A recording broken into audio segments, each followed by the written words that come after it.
Once you've got some working questions in place to help focus your research, you want to start in on your background research. Here you need to consider your objectives. What are you trying to do here? Make sure you understand the general basics before you narrow the topic and dig into the good stuff, and then you're going to use tools that help lead you to the really great resource. First of all, you want to think and ask yourself, what do you already know about the topic? What's something that you can ask your own brain and think to yourself, what do I already know about this? And write some basic notes on that. You probably know some basic background information. So for example, some students like to do papers on medical marijuana. That's a popular one. Or driving and texting. That's another popular one. And with both of those, you probably already have some thoughts and some ideas and some knowledge about those. With driving and texting, most of us know people who do that, or we do that ourselves. And what do you know? What have you observed? What's some good background information for that? Then you can ask professors and other experts what they're interested in about it. What do they specifically find that's really fascinating about the topic or important about the topic? Maybe what resources they recommend. Again, right now, we aren't even getting into sources that you will specifically use in your paper, but you're trying to hunt those down. You're trying to find some background information.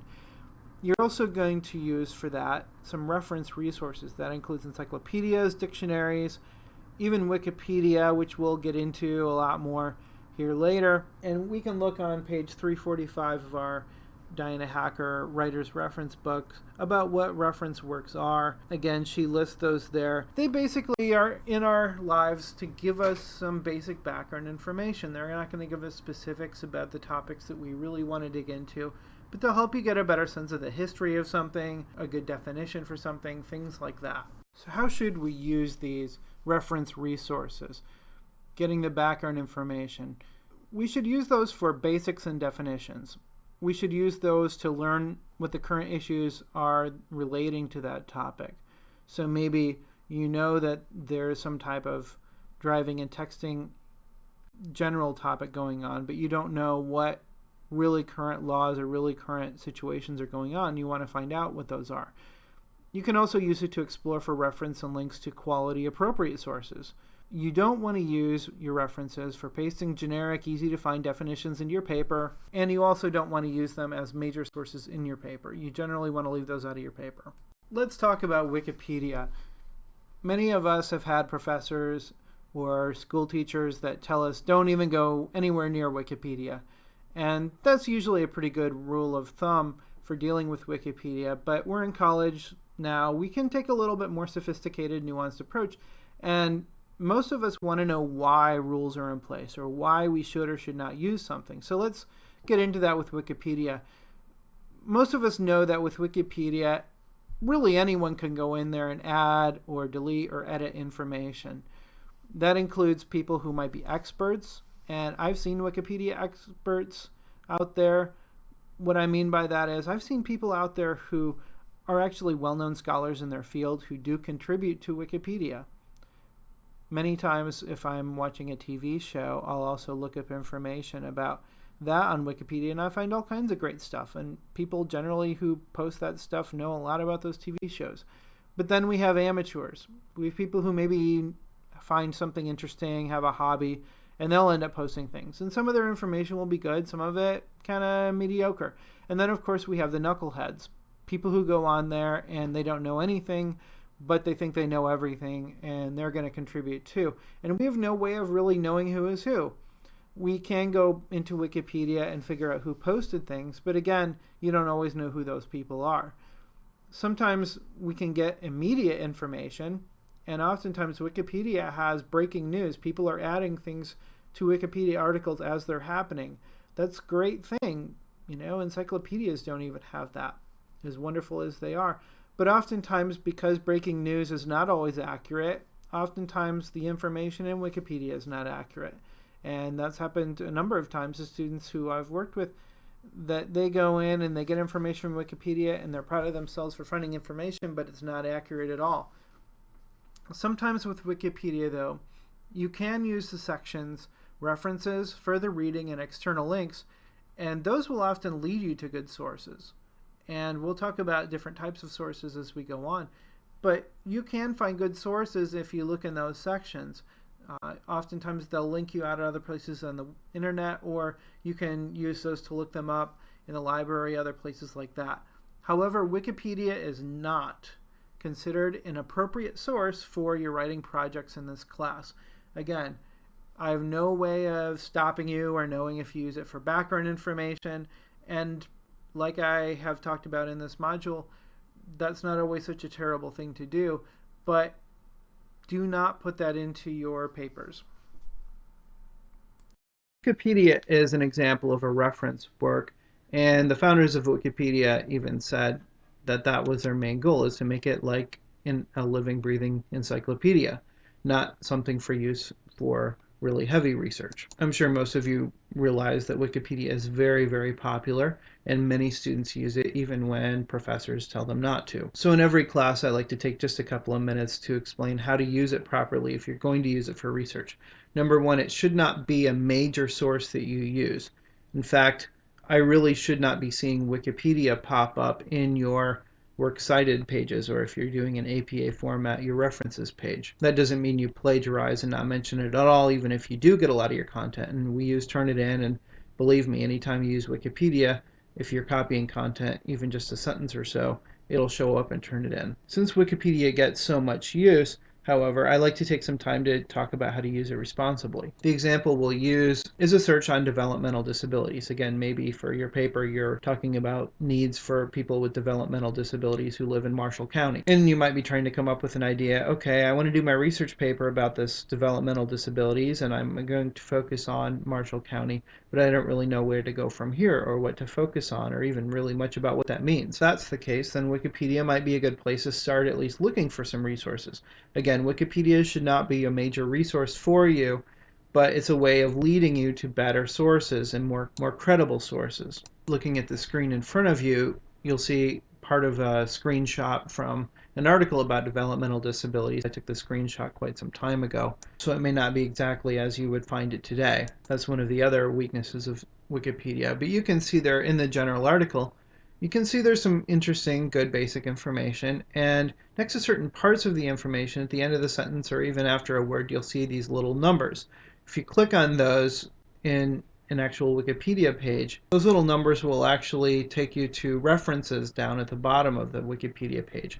And those references are actually the gold mine. Those are what you really want to be looking for if you're ever going to use Wikipedia, other than to get some basic understanding or basic definition of something just for your own mind, or to look for terms that get used a lot in that field. That's another great use of it. The most important use of Wikipedia is finding those other sources down in those references. Sometimes you'll see a section that says further reading as well.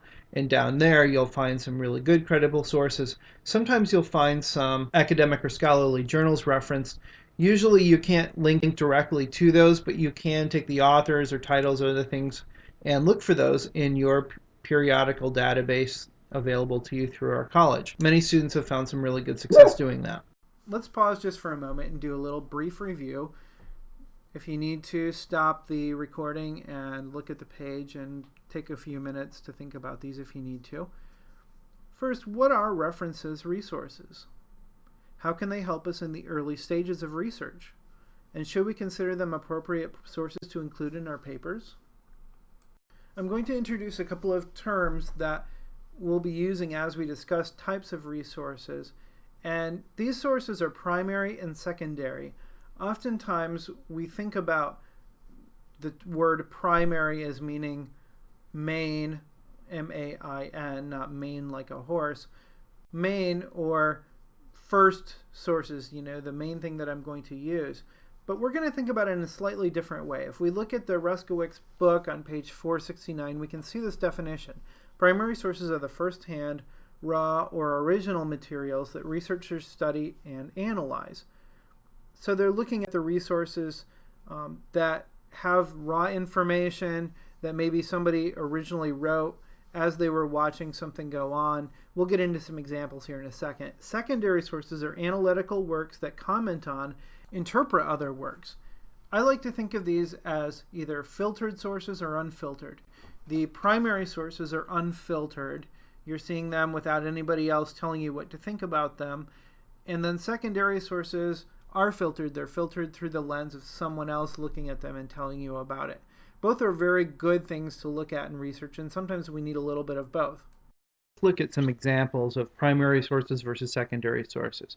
And you can find other examples in your Keys for Writer's book, page 104, and also in chapter 43 of the Norton Field Guide to Writing.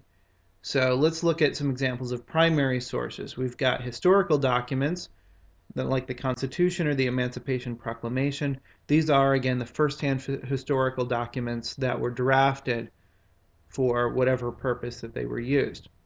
We can look at those directly. We don't always need to have somebody giving us a report on those or giving us a summary of those. We can also look at correspondence. Again, that's first-hand information written in letters like Martin Luther King Jr.'s letter from a Birmingham jail. People's emails could be a primary source. Tweets are even considered a primary source, other unfiltered social media. So any correspondence would be considered primary sources. Sometimes we'll see whole entire books of letters published, and those are some good sources to get more information. We can also look at studies or government data. That might be, for example, a research study done by a university or another research lab. Again, sometimes they'll just publish their findings, the raw information, without really filtering it for us. Also, like the government data, like Indiana State Police crime statistics is a good example of that. But again, just raw government data. They're not really commenting on it too much. They're just giving you the raw information. That's a primary source. Creative works, whether it's a novel or a short story or a poem or some piece of creative writing essay. Maybe it's a piece of art. The Mona Lisa would be a primary source. You're looking at the piece of art itself, not someone writing or commenting about it. A piece of music, a song, a record, an album, something like that. Architecture even. Performances that you might go see. You might go see a concert. That is a primary source, as opposed to someone giving a review or a report about that. We can also look at autobiographies or journals. That's where the author himself or herself wrote the book about himself or her own life. The Diary of Anne Frank is an example of what was a diary or a journal and then eventually became more of an autobiography. Often people who are famous or political will write autobiographies. Those are good primary sources where we're getting the information straight from them, or at least supposedly we are. Speeches like Martin Luther King Jr.'s I Have a Dream speech. Again, that speech was written and it was well written and crafted, but it is the primary source. We're not getting someone else's report on that. And then personal unedited interviews and surveys. We're going to spend some more time talking about those later on in this lesson. But if you go and interview a local police officer about your paper that has to do with criminal justice, you're getting that raw, unedited information. Likewise, if you do a survey on Ancilla College students and maybe some drinking habits or some information on how they would define binge drinking and how often they do that. I've had students do surveys like that before. That comes from an exact example. So those are all primary sources where you're getting the information firsthand. Secondary sources is where somebody else has already written about the information and you're learning about it that way. So again, you're getting it secondhand. So that might be analysis and reporting about history. So a history textbook or a book about the history of labor unions. Now those people often probably did get a lot of primary sources, but they're viewing them and then they're filtering the information and telling them what they think is important about it. Also, analysis and reporting of news stories, correspondence, government studies, data, research, or speeches. A lot of the things that we just talked about, primary sources, you can go out and find reports or news stories on those things. So the government might release a news release or some kind of data. Let's say, for example, the Indiana State Police releases data on how many meth labs were busted in 2012 or 2013. Well, that might be raw information. That would be a primary source. But then the local news station or the South Bend Tribune or the Indianapolis Star, a newspaper, they might do a story about that. And they're not going to give all the raw information. They're going to take the pieces that they feel are important or significant, especially if they pertain to a specific area. Another thing that falls under secondary source is a review or criticism or reporting on creative works. So again, whereas you might hear a song or listen to an album and that would be the primary source. Well, some people write reviews or critiques, criticism it's called, or just do reporting. Hey, so-and-so has a new album out. Here's some of the highlights. or a magazine report on a new art exhibition.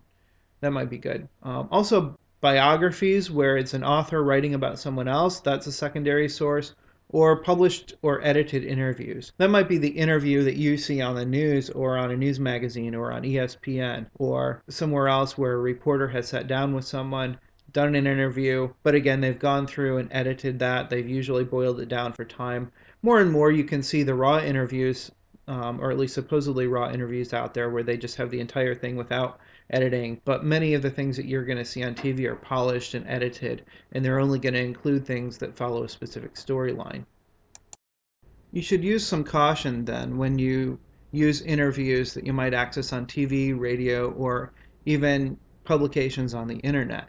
These can provide some really great information, but you need to be careful that if you're required to use a primary source, you may not want to call this a primary source because, again, often what these television programs or radio programs do, they'll take pieces of the interview and they'll take some and use them, they'll take some and take them out. That's a very good thing. It keeps us from having to sit there through sometimes boring, sometimes unnecessary stuff. Sometimes people make mistakes and they need to edit it out.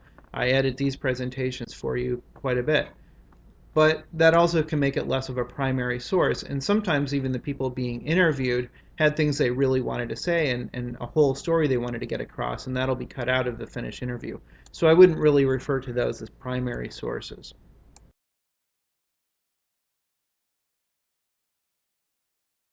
As we talk about different types of sources, it's important for you to think about the editorial process that goes into those different sources.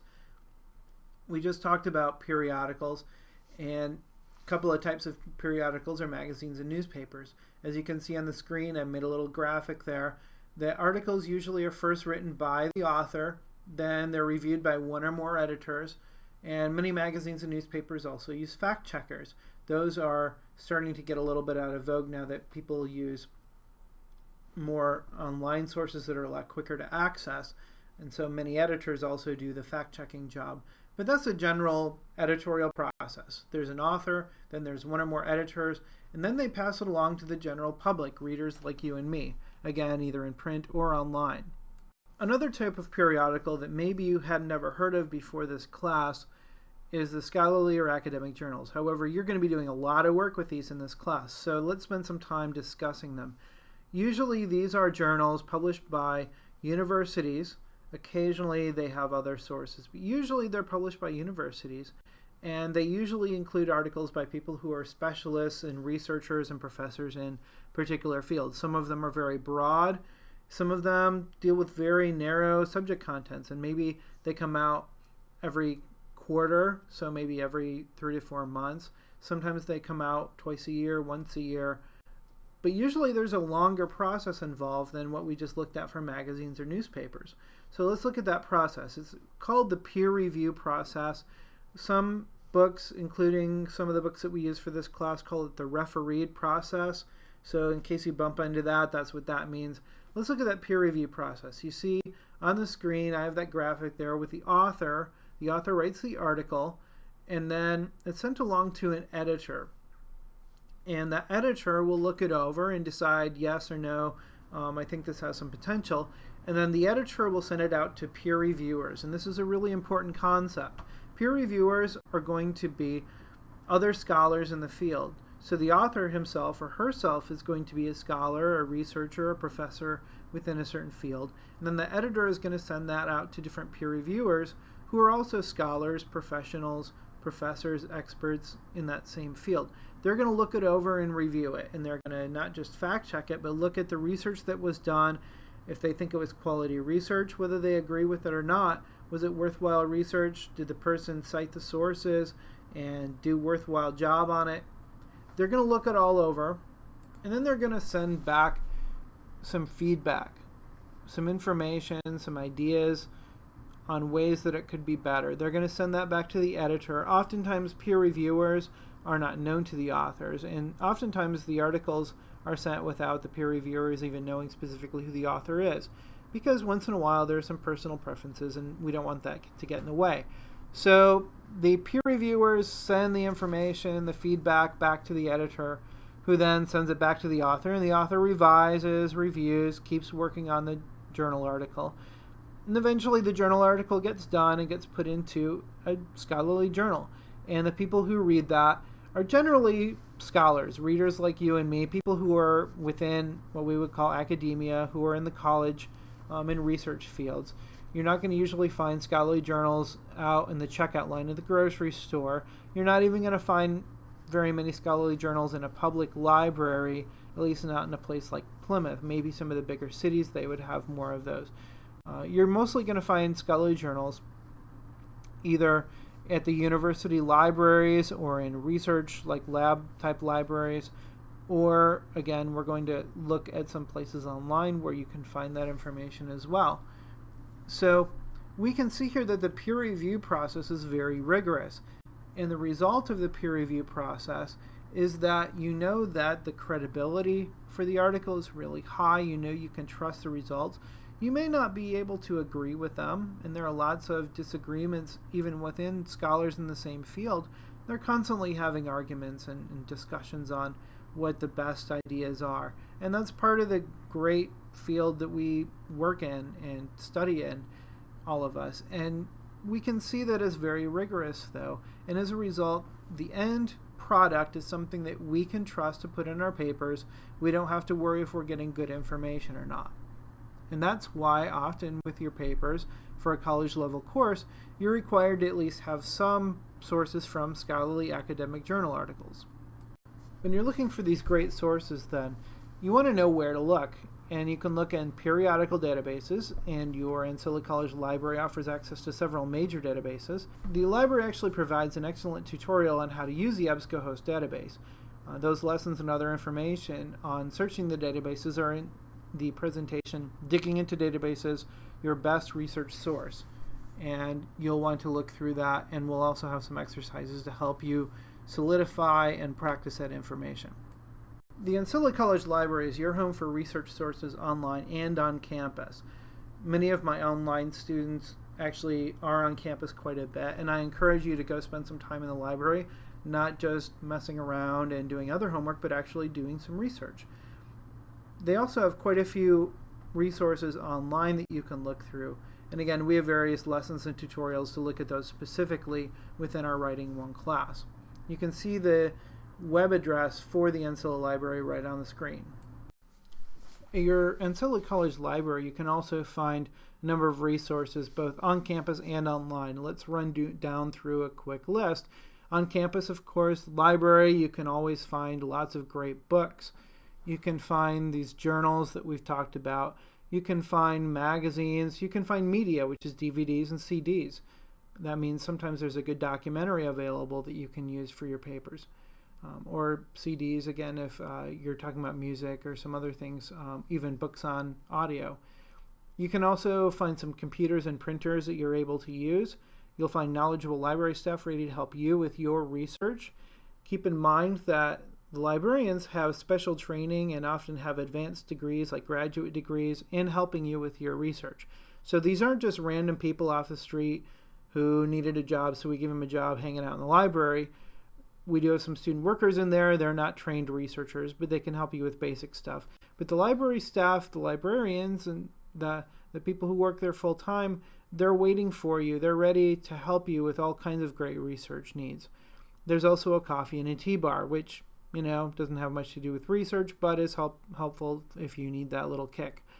Online, the library also offers some ebooks, so you can read electronic versions of books, periodical databases that you'll learn about, specialized subject search resources, so especially if within your field you're looking for very particular information, some of those databases do have specialized search for you.